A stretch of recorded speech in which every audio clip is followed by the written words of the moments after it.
À travers la signature de cette convention, la SOPECO et ATDXT Technologies conviennent à développer et explorer l'épargne numérique de la SOPECO et construire un centre de données pour héberger son infrastructure. Ce qui va apporter du reste, dans un proche avenir, une valeur ajoutée à la SOPECO, telle que l'a relevé Ludovic Mboussa Mabouéré, directrice générale de cette entreprise. Les services que nous allons proposer en partenariat avec ATDXT participent à l'inclusion financière, sociale, économique, numérique de nos concitoyens. Il s'agit pour nous d'accompagner les personnes et entités, particulièrement les micros, les petites et moyennes entreprises, pour qui l'accès aux produits financiers reste encore le parcours du combattant. Notre ambition, vous le comprendrez, est la vulgarisation de ces produits inclusifs allant de l'épargne digitale, du wallet, au microcrédit à terme, etc. grâce à une plateforme numérique et bien sûr à l'outil quotidien, le téléphone. Expert dans le domaine des infrastructures et de la transformation numérique, ATDXT offre son expertise en la matière dans les pays en développement. Son chairman se dit rassurant pour ce partenariat.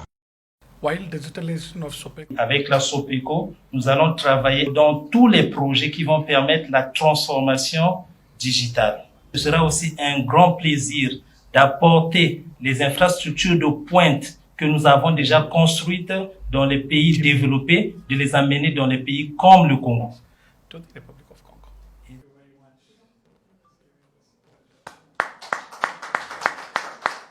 Le ministre Léon Juste Ibombo, qui a approuvé ce mariage SOPECO ATDXT, relève une lueur d'espoir pour le relèvement de la poste congolaise.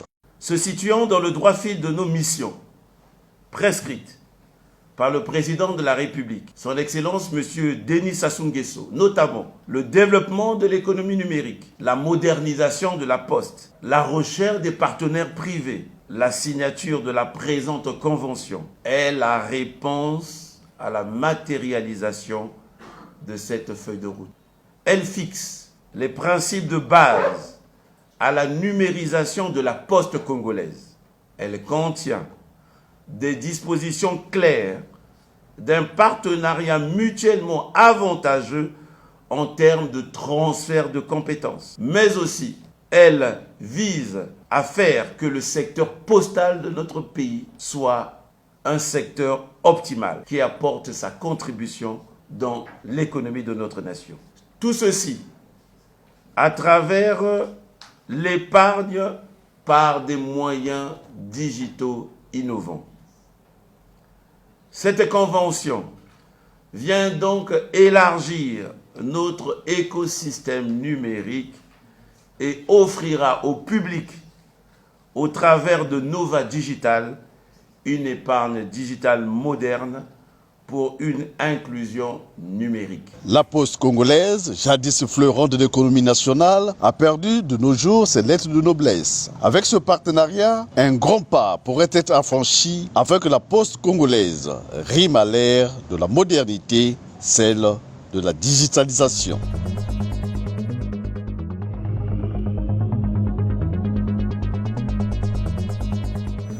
La 39e conférence des ministres de la jeunesse et des sports de la francophonie que Brazzaville a eu l'insigne honneur d'abriter du 27 au 28 mars 2023 a été ponctuée de plusieurs symboles, parmi lesquels la présentation du timbre poste édité à cette grande messe.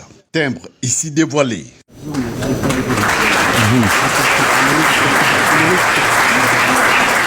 Ludovic Mboussa Mabouéré, directrice générale de la SOPECO, sur la portée de cette réalisation.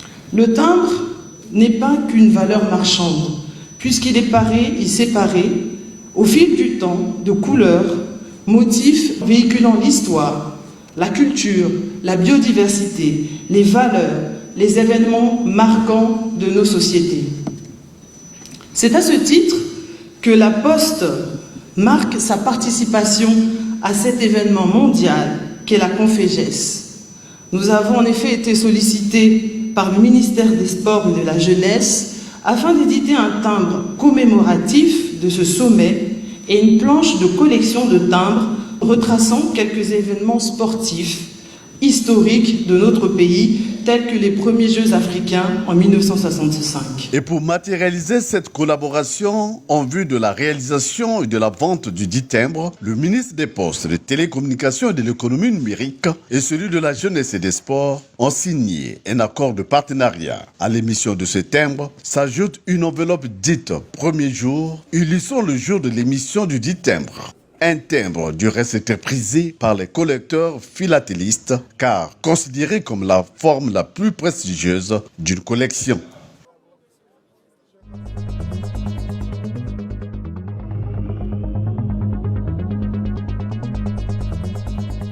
Célébration de la Journée internationale des droits de la femme, la FOFE, Fédération des organisations des femmes entrepreneurs section Congo, n'est pas restée en marge. Les 27, 28 et 29 mars dernier, elle a organisé en faveur des femmes entrepreneurs membres de la dite structure une session de formation en e-commerce, e-business et en webmaster. Principal objectif, permettre aux femmes entrepreneurs de s'arrimer au numérique, un secteur d'intérêt majeur pour l'autonomie de la femme. La présidente de la FOFE Congo, Karine Michel Ibombo, a par l'occasion salué les efforts du gouvernement qui ne cesse de booster ce secteur, un maillon fort du plan national de développement 2022-2026. Cette formation permettra à nos membres de s'arrimer à l'ère du numérique, car vous êtes sans ignorer que le chef de l'État, Denis Sassou Nguesso, place le numérique au cœur de sa politique, occupe une place de choix sous l'impulsion de la dextérité du ministre en charge du numérique, M. Léon Juste Ibombo, qui ne ménage aucun effort pour rendre effective l'ambition du chef de l'État dans le domaine du numérique. Les preuves sont palpables. Tenez, le ministère des Postes, des Télécommunications et de l'économie numérique soutient les startups et encourage des jeunes dans la création des entreprises numériques sous la collaboration de leurs partenaires, à l'instar de la société Huawei qui, chaque année, offre des formations des métiers du numérique aux jeunes Congolais. C'est pour cela que nous avons voulu impérativement commencer notre plan d'action pour l'année 2023 par cette formation qui s'arrime bien à la nouvelle ère mondiale, comme avait voulu le chef de l'État congolais Denis Sassou Nguesso. Donc, le numérique. Le commerce a changé la façon de faire. Aujourd'hui, l'on parle et voit de plus en plus la pluralité des boutiques, magasins et des ventes en ligne à l'instar de Amazon, Alibaba, Cdiscount, AliExpress, etc.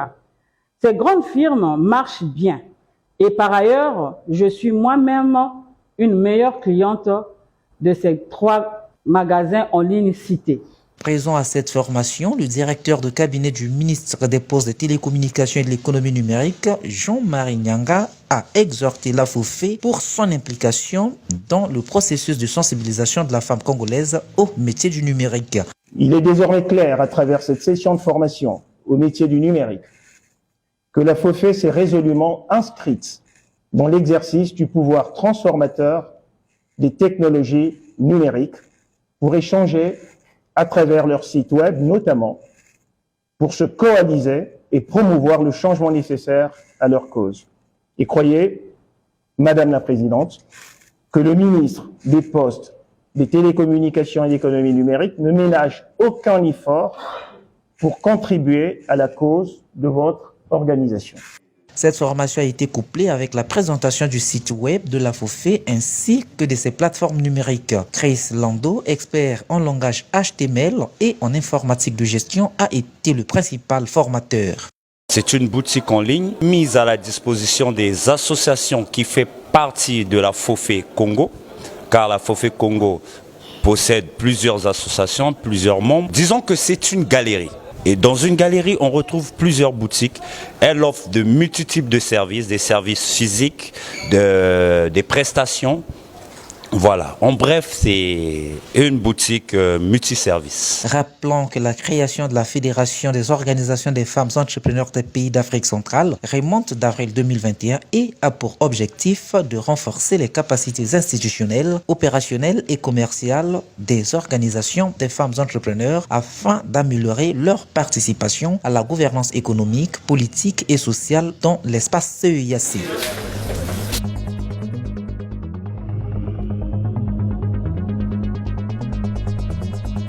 Samedi 25 mars 2023, jour historique pour la population de Chitonzi, village de la sous-préfecture de Tchambanzassi dans le département de Pointe-Noire. En effet, ce village a rejoint désormais la liste des localités connectées avec le Congo et le reste du monde entier grâce à l'antenne du FASUS, le Fonds pour l'accès et le service universel de la communication électronique géré par l'ARPCE. Après le rituel implorant les ancêtres à protéger le site, intervient le dévoilement de la plaque, symbole du lancement officiel de l'antenne par Léon Juste Ibombo, ministre des Postes, des Télécommunications et de l'économie numérique, avec à ses côtés des autorités préfectorales et sous-préfectorales. Nous sommes très contents parce que dans d'autres villages, il n'y en a pas. Pour nous, ça devient une histoire, c'est historique ça. Une date vraiment à garder longtemps dans nos tiroirs. Avant, il y avait des difficultés pour trouver le réseau, c'était difficile. Il faut chercher, tu quittes au moins à 500 mètres pour chercher le réseau de 200 mètres. Là où il y a le réseau. Mais maintenant, là même chez toi, même sur ton lit que tu dors là, le réseau est stable maintenant. Léon Juste Ibombo a rappelé les propos du président Denis Sassou Nguesso sur l'action et sur la lutte contre la triptyque construction, destruction et reconstruction, qui est un frein contre le développement. Occasion pour lui d'inviter également ces populations à bien sauvegarder cette infrastructure du FASUS qui, a-t-il dit, est une opportunité pour ses habitants, surtout pour la création d'emplois. Le président de la République, son Excellence M. Denis Sassou Nguesso, nous invite tous, à quelque niveau de nos compétences et prérogatives, à l'action. Il est d'ailleurs lui-même l'homme des actions concrète.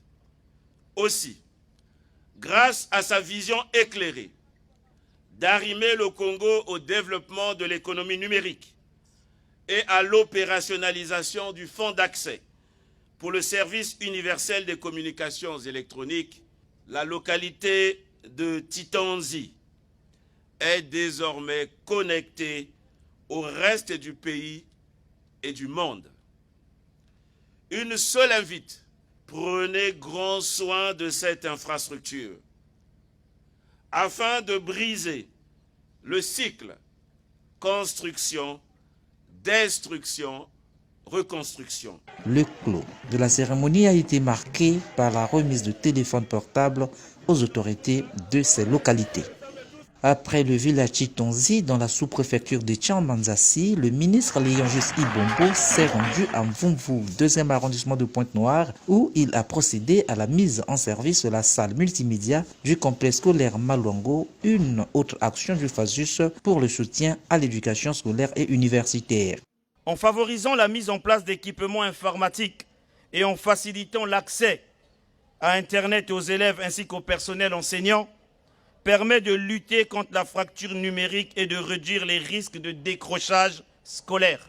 Les salles multimédia allouées par le FASUS en cette date sont des salles construites suivant des standards internationaux. Celles-ci que nous inaugurons aujourd'hui disposent de 15 ordinateurs processeurs Intel Pentium 3, un système d'exploitation Windows, un vidéoprojecteur, une imprimante multi-usage, 2 splits, un système de détection incendie, une connexion Internet illimitée à 10 mégas, 15 bureaux et 15 fauteuils de bureau. J'appelle donc les bénéficiaires à en faire bon usage.